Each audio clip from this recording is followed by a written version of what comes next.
招解决了你吧，风叉烟罡！去吧！啊！佛怒火莲！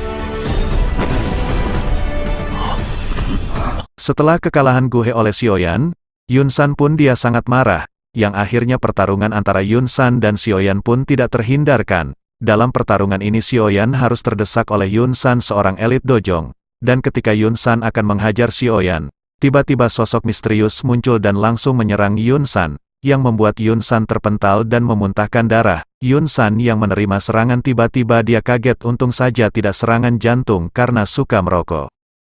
Halo semua, di video kali ini admin akan melanjutkan alur cerita kemarin, yang dimana di episode sebelumnya, Yun San dia terpental oleh serangan Yao Lao, yang membuat semua orang sangat terkejut, dan begitu pula Yun San. Dia baru pertama kali ini melihat sosok yang telah membantu Xiaoyan. Yun San pun mengatakan ternyata ini sosok spiritual yang selama ini membantu bocah ini. Yao Lao mengatakan aku tidak akan membiarkan dirimu menghajar muridku dengan sombong, dasar bocah bau kencur. Pemujaan ini akan dengan mudah aku hancurkan dengan kekuatanku di masa lalu. Yun San pun kaget mendengar kata pemujaan. Karena dia mengetahui tentang salah satu orang terkuat di Pulau Jawa ini, yang bertingkat Dojun. Yun San tertawa dan berkata, walaupun mungkin di masa lalu kau sangat kuat, namun aku yakin kamu tidak akan mampu menggunakan kekuatanmu bahkan mencapai 50%. Aku akan menahanmu dan bocah itu di sekte Mystic Cloud ini. Yao Lao tertawa terbahak-bahak, apa kamu yakin dek mampu melawan aku sang Matic Glory yang tiada tanding di Pulau Jawa ini? Kau pikir mampu menahan kami berdua? Yun San pun atau senyum dan mengatakan aku telah menyiapkan seseorang yang menginginkan dirimu, jadi bersiaplah. Yun San pun dia bertepuk tangan, tiba-tiba sosok bayangan hitam akhirnya muncul di samping Yun San, yang tentu membuat semua orang sangat terkejut. Bayangan hitam ini muncul dari aula sekte Mystic Cloud.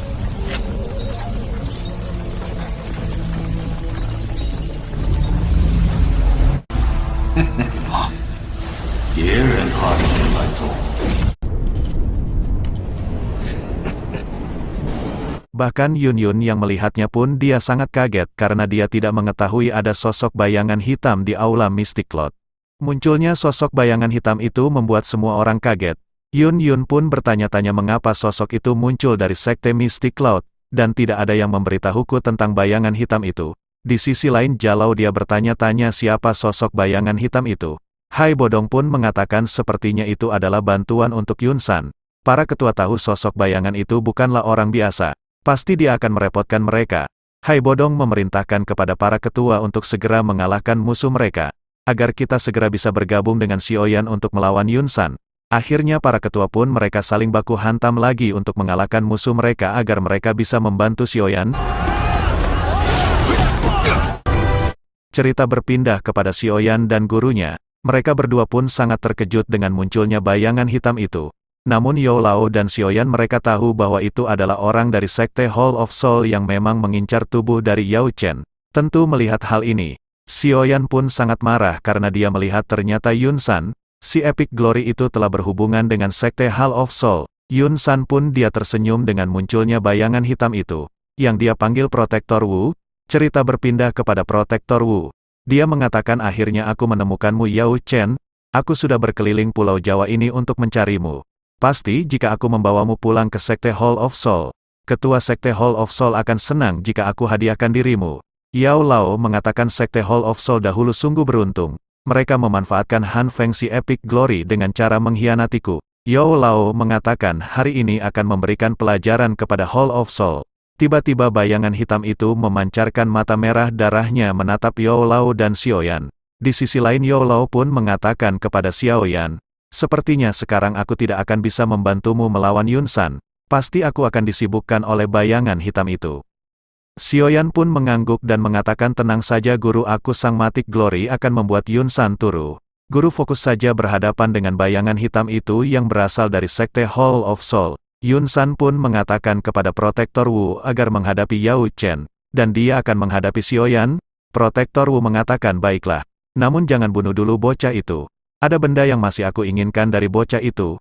Yun San pun dia tidak tahu benda apa yang diinginkan Protektor Wu. Namun Yun San mengangguk. Xiaoyan yang mendengar itu, dia sangat kebingungan. Benda apa yang diinginkan bayangan hitam itu? Namun dia pun teringat batu giok peninggalan Raja Toshi. Benda ini yang diinginkan oleh klan Sun Er juga. Xiaoyan sekarang menyadari mengapa Sekte Hall of Soul menangkap ayahnya. Yang ternyata Sekte Hall of Soul juga menginginkan batu giok peninggalan Raja Toshi ini. Setelah percakapan tersebut akhirnya bayangan hitam itu langsung mengeluarkan rantai hitam dan menuju ke arah guru Xiaoyan. Di sisi lain Yao Lao telah bersiap untuk bertarung dengan bayangan hitam itu, yang mengeluarkan api surgawi Bonciling Plum. Cerita berpindah lagi kepada Yun San yang tertawa dan mengatakan Xiaoyan, sekarang tidak ada lagi yang akan membantumu. Xiaoyan pun mengatakan aku sekarang tidak perlu memakai joki lagi, aku pasti bisa membuat kamu turu, karena aku sekarang sudah mati. Glorino debat. Cerita pun berpindah kepada bayangan hitam itu yang telah mengeluarkan rantai hitam dan langsung menyerang Yao Lao. Di sisi lain Yao Lao dia langsung menyerang balik bayangan hitam itu menggunakan api putih panasnya dan dua bentrokan kekuatan dahsyat pun terjadi. Namun serangan itu mampu ditahan oleh Yao Lao cukup mudah, membuat Protektor Wu sangat keheranan, dan kemudian dia pun menyerang lagi dengan 3 rantai hitamnya. Namun tetap saja serangan bayangan hitamnya masih mampu ditahan oleh Yao Lao menggunakan Bonciling Plum. Protektor Wu dia terkejut ternyata kekuatan dari Yao Lao yang tidak sepenuhnya pun masih sangat kuat. Pantas saja pada saat itu, Yao Chen yang bertarung dengan 3 orang prajurit dari Sekte Hall of Soul masih mampu kabur. Kemudian Protektor Wu dia pun berteriak kepada Yun San, agar dengan cepat untuk menghabisi Xiaoyan. Yun San pun mengatakan baiklah. Yun San, dia melihat bagaimana Protektor Wu yang ternyata dia sangat kesulitan ketika menghadapi Yao Chen. Setelah percakapan itu akhirnya Yun San pun kembali mengeluarkan dokinya, dan langsung menyerang Xiaoyan. Dan baku hantam antara Yun San dan Xiaoyan pun kembali terjadi.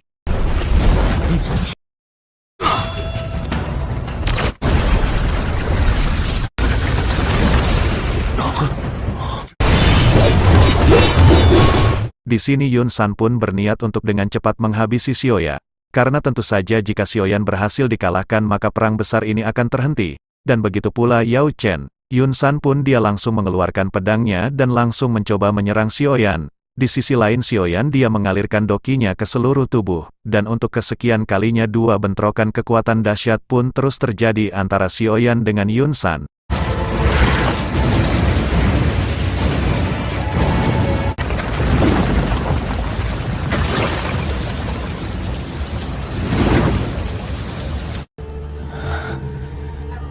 Walaupun dalam pertarungan ini Xiaoyan masih berada di tingkat doang, ternyata dia mampu menghadapi Yun San berada di elit dojong. Cerita pun berpindah kepada Yun Yun yang melihat pertarungan Xiaoyan dan Yun San. Dia sangat khawatir kepada Xiaoyan yang bertarung dengan Yun San.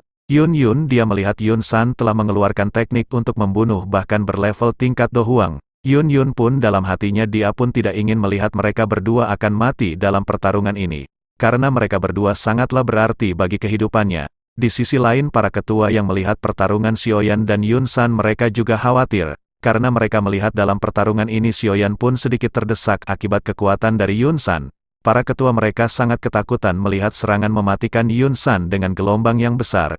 Cerita pun berpindah lagi kepada Xiaoyan dan Yun San, yang dimana mereka saling baku hantam. Setelah lama mereka baku hantam, Xiaoyan pun akhirnya menggunakan salah satu teknik dari gulungan yang diberikan Sun Er waktu itu, yaitu Open Mountain Seal, atau teknik pembalik gunung. Tiba-tiba telapak tangan besar muncul dan langsung mencoba menghantam Yun San.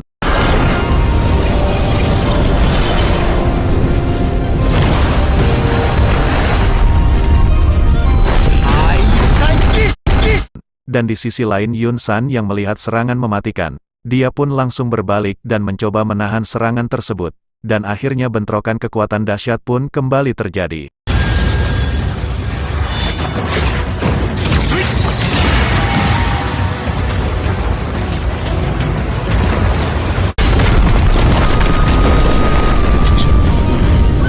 Akibat bentrokan kekuatan dahsyat itu langit pun dipenuhi oleh angin puting beliung. Yang tentu saja membuat semua orang yang berada di situ pun sangat terkejut akibat pertarungan 2 orang kuat di Pulau Jawa ini.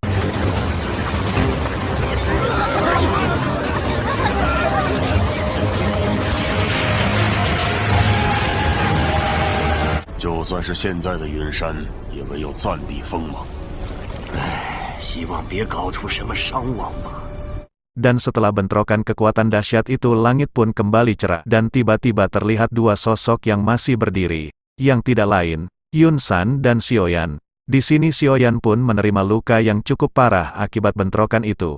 Bahkan beberapa bagian bajunya robek dan Xiaoyan pun sedikit memuntahkan darah. Dan begitu pula Yun San, dia pun terluka layaknya Xiaoyan. Dia juga menerima luka yang cukup parah. Yun San pun mengatakan, "Xiaoyan, aku tidak mengira kamu memiliki teknik tingkat tinggi. Dengan seperti itu sepertinya kamu telah kehilangan doki yang cukup banyak."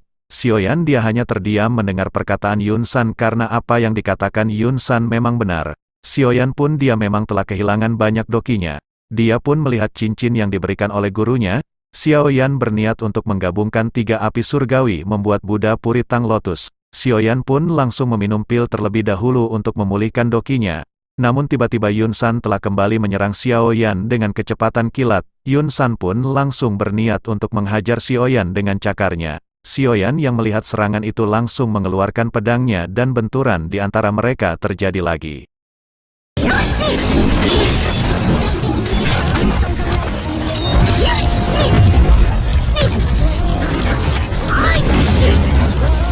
Setelah pertarungan yang cukup lama, Xiaoyan pun mulai kelelahan. Yang akhirnya Xiaoyan pun memutuskan dia akan menggunakan teknik andalannya Engri Buddha Puri Tang Lotus dengan gabungan 3 api surgawi. Akhirnya Xiaoyan pun dia mengeluarkan api surgawi yang telah diberikan di dalam cincinnya. Api putih yang sangat panas pun langsung keluar. Xiaoyan pun langsung berniat untuk menggabungkan 3 api surgawi ini, walaupun kita ketahui menggabungkan 3 api surgawi ini memerlukan waktu yang sangat lama dan konsentrasi yang tinggi. Cerita pun berpindah kepada Yun San, yang melihat gerak-gerik Xiaoyan. Dia pun mengenal teknik ini waktu 3 tahun lalu dia hampir saja akan mati. Karena dia mengetahui teknik ini, Yun San pun langsung menuju ke arah Xiaoyan untuk membatalkan teknik ini. Dengan kecepatan kilat Yun San mengejar Xiaoyan. Saling kejar pun terjadi antara Xiaoyan dan Yun San. Xiaoyan yang sedang menggabungkan 3 api surgawi, dia pun berusaha menjauh dari Yun San. Karena jika dia terkena serangan tentu saja teknik ini tidak akan berhasil. Namun setelah pengejaran cukup lama Yun San pun dia gagal untuk menghentikan teknik dari Xiaoyan. Xiaoyan dia menjauh dan tekniknya sudah akan selesai. Yang membuat Yun San dia memilih untuk membuat pertahanan salah satu tekniknya. Angin tornado langsung menyelimuti Yun San. Yun San tahu itu adalah serangan mematikan Xiaoyan. Tentu saja jika terkena serangan itu pasti akibatnya akan fatal.云山。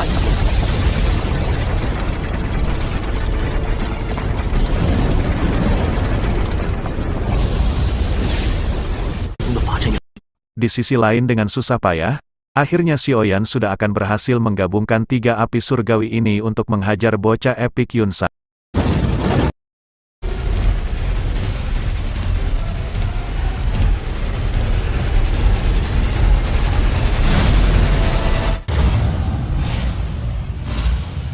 Di sisi lain Yun San pun dia telah bersiap dengan badai topanya untuk menahan serangan Xiaoyan ini. Ini akan menjadi serangan mematikan di antara mereka. 一招解决了你吧，风叉烟罡。去吧！啊！佛怒火莲！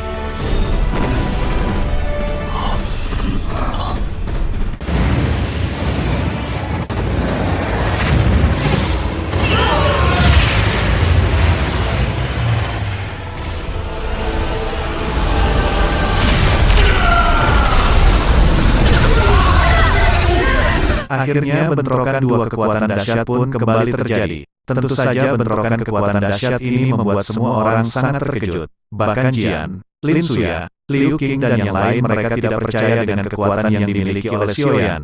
Yang ternyata Xiaoyan masih memiliki banyak kartu yang tersembunyi, yang mereka belum mengetahuinya.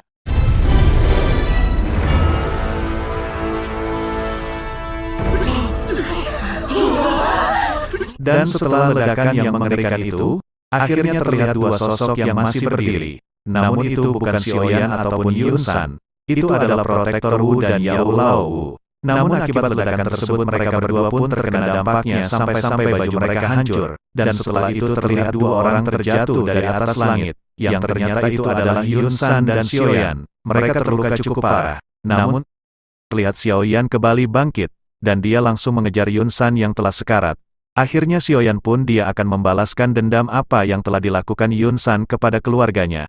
Namun ketika dia akan menghabisi Yun San, Xiaoyan mendengar teriakan wanita yang tidak lain itu adalah Yun Yun, yang memohon untuk Xiaoyan tidak membunuh gurunya. Di sisi lain para ketua mereka heran mengapa Xiaoyan berhenti. Ini adalah kesempatan bagus untuk menghabisi Yun San. Jalou mengatakan Xiaoyan cepat lakukan habisi Yun San. Mengapa kamu hanya berdiam diri? Apakah kamu kurang merokok Magnum?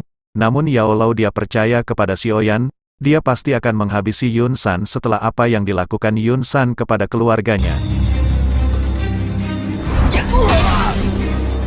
Cerita berpindah kepada Xiaoyan, dia pun teringat apa yang dilakukan Yun San kepada keluarganya, ayahnya, kakaknya yang telah cacat, dan juga klan Xiao. Yang akhirnya Xiaoyan dia pun langsung menghantam Yun San berkali-kali, dan mengatakan ini untuk ayahku, ini untuk kakakku, dan ini untuk klan Xiao.